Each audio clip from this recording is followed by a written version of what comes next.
Alright, just got back from my run and punched my bag some. Doing my best to get in shape, feeling good. Thankful for that. Just March 4th here, reading Mark chapter 2. It says, "And when he returned to Capernaum, after some days it was reported that he was at home, and many were gathered together so that there was no room, not even at the door. And he was preaching the word to them.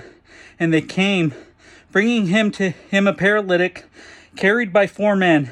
And when they could not get near him because of the crowd, they removed the roof above him. And when they had an opening, they let down the bed on which the paralytic lay. And when Jesus saw their faith, he said to the paralytic, 'Son, your sins are forgiven.' Now some of the scribes were sitting there, questioning in their hearts, 'Why does this man speak like that? He is blaspheming. Who can forgive sins but God alone?' And immediately Jesus, perceiving in his spirit that they thus questioned within themselves, said to them, 'Why do you question these things in your hearts? Which is easier to say to the paralytic, your sins are forgiven, or to say, rise, take up your bed and walk? But that you may know that the Son of Man has authority on earth to forgive sins, he said to the paralytic, I say to you, rise, pick up your bed and go home.' And he arose, immediately picked up his bed, and went out before them all, so that they were all amazed and glorified God, saying, we never saw anything like this. And when he went out again beside the sea, and all the crowd was coming to him, and he was teaching them, and he passed by, he saw Levi, the son of Alphaeus, sitting at the tax booth, and he said to him, 'Follow me.' And he arose and followed him. And as he reclined at the table in his house, many tax collectors and sinners were reclining with Jesus and his disciples.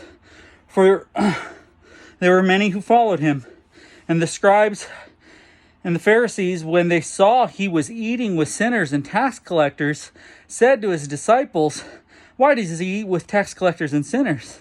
And Jesus heard it, and he said to them, 'Those who are well have no need of a physician, but to those who are sick. I came not to call the righteous, but sinners.' And now John's disciples and the Pharisees were fasting, and the people came and said to him, 'Why do John's disciples and the disciples of the Pharisees fast, and your disciples do not fast?' And Jesus said to them, 'Can the wedding guests fast while the bridegroom is with them? As long as they have the bridegroom with them, they cannot fast. The days will come when the bridegroom is taken away from them, and then they will fast in that day. No one sews a piece of unshrunk cloth to an old garment. If he does, the patch tears away from it, and the new from the old, and a worse tear is made. And no one puts new wine into old wineskins. If he does, the wine will be burst, and the skins, and the wine is destroyed, and so are the skins. But new wine is for fresh wineskins.' One Sabbath, he was going through the grain fields, and as they were on their way, the disciples came to pluck the heads of grain. And those Pharisees were saying to him, 'Look, why are they doing what is not lawful on the Sabbath?'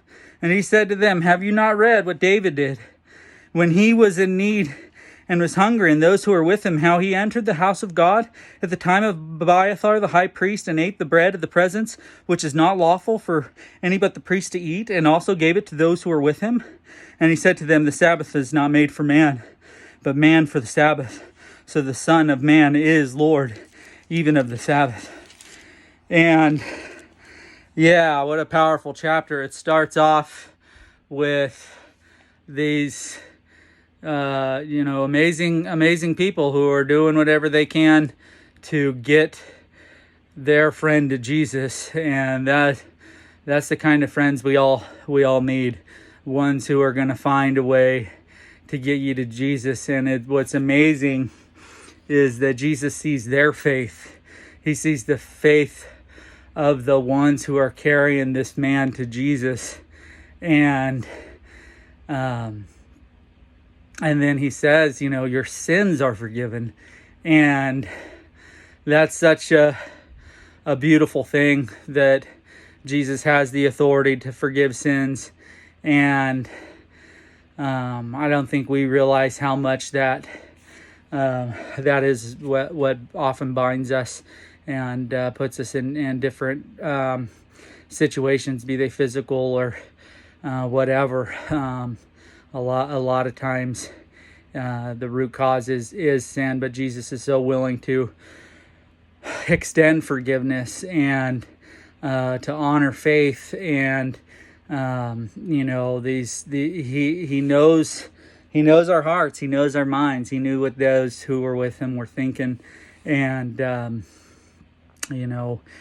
but he showed them, and that was just an amazing a testimony of what he came to do, to forgive sins, to heal, and to just declare God's truth, and the tax collectors, after he calls Matthew or Levi, and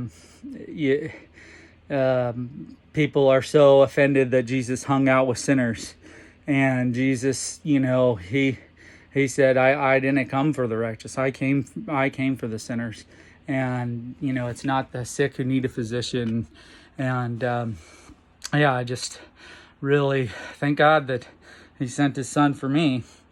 And, I know I need the good physician in my life. And just that he wants to renew us. He wants to put new wine into new wineskins. And, he wants to do a fresh work in our lives, and that's what I'm trying to present my life to him for, and just his defense of what his disciples were doing on the Sabbath, and it's so interesting that he actually goes to David, because we actually do that a lot, well, look at David, and then Jesus actually does the same thing, and he is the Lord of the Sabbath, and I thank God for the Lord, and just hope you guys are all having a great day, and God bless you.